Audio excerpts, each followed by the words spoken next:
लगातार सवाल उठ रहे हैं कि क्या बीजेपी के प्रधानमंत्री पद के उम्मीदवार नरेंद्र मोदी का दूरदर्शन पर इंटरव्यू किसी ने जानबूझकर सेंसर किया, किसी वजह से या फिर किसी दबाव में उस पर कैंची चलाई गई। शुक्रवार को पूरे दिन राजनीतिक गलियारों में इन सवालों पर बहस छिड़ी रही। दूरदर्शन खुद बीजेपी के आरोपों के कटघरे में है कि आखिर बेटी बेटी है, माँ के लिए नहीं करेगी तो किसके लिए करेगी।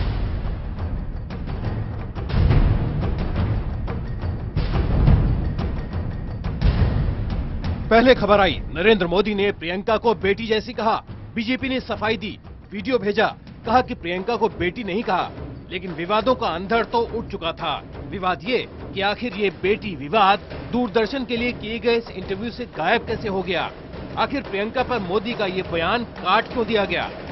कि आखिर बेटी बेटी है, माँ के लिए नहीं करेगी तो किसके लिए करेगी, भाई के लिए नहीं करेगी तो किसके लिए। पर बीजेपी के नेता उन पर लगातार हमले कर रहे हैं। और एक बेटी के नाते वो कुछ भी कहें, मैं कभी बुरा नहीं मानूंगा। ये विवाद सुलझता इससे पहले ही दूसरा पैदा हो गया। पता चला कि दूरदर्शन ने मोदी के इंटरव्यू का एक और हिस्सा काटा है। ये हिस्सा सोनिया के राजनीतिक सलाहकार अहमद पटेल से जुड़ा था, जिसमें मोदी ये दावा करते हुए दिख रहे थे कि पटेल से उनकी दोस्ती पुरानी है। कांग्रेस में मेरे जो बहुत अच्छे कुछ मित्र हैं, उसमें अहमद भाई रहे जी। अभी नहीं है, अभी शायद उनको कांग्रेस में तकलीफ हो रही है, इसलिए वो मेरे से बहुत दूर भागते हैं जी। अब तो फोन भी नहीं उठाते, पता नहीं इनकी क्या। पहले आपकी फोन पे बातें होती थी उनसे, लगा नहीं, मैं उसके घर खाने जाता था भाई। अच्छा। अच्छी दोस्ती थी। दूरदर्शन कटघरे में खड़ा कर दिया गया। मोदी के इंटरव्यू को काटने के पीछे कांग्रेस का हाथ देखा जाने लगा। ये शर्मनाक है। एक ओर तो कांग्रेस अभिव्यक्ति की आजादी की हिमायत करती है, लेकिन दूसरी तरफ सेंसर लगाती है और अपनी ताकत का बेजा इस्तेमाल करती है। रही सही कसर मोदी का इंटरव्यू लेने गए डीडी न्यूज के पत्रकार ने पूरी कर दी। अशोक श्रीवास्तव ने ट्वीट कर इंटरव्यू को काटे जाने पर नाखुशी जाहिर की। पूरा इंटरव्यू 56 मिनट का था, लेकिन मुझे आधे घंटे का ही वक्त मिला। हमने 34 मिनट का इंटरव्यू दिखाया। मुझे लगता है कि ये इंटरव्यू पूरा दिखाया जाना चाहिए था।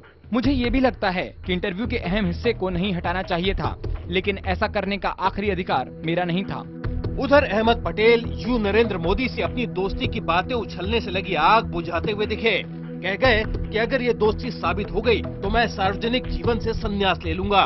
तो ये कहना बिल्कुल बेबुनियाद है और गलत है। अगर कोई कहे कि मैंने एक थोड़ी सी भी फेवर ली है या उनके घर में गया हूं, उनकी ऑफिस में गया हूं, अगर कोई सिद्ध कर दे तो मैं सार्वजनिक जीवन छोड़ दूंगा। अहमद पटेल को दोस्त और प्रियंका गांधी को बेटी जैसी बताकर नरेंद्र मोदी ने सियासी दरार कम करने की कोशिश की थी, लेकिन कांग्रेस ने जिस तरह से पलटवार किया है उससे साफ हो गया कि चुनावी मौसम में बयानों की तपिश कम नहीं होगी।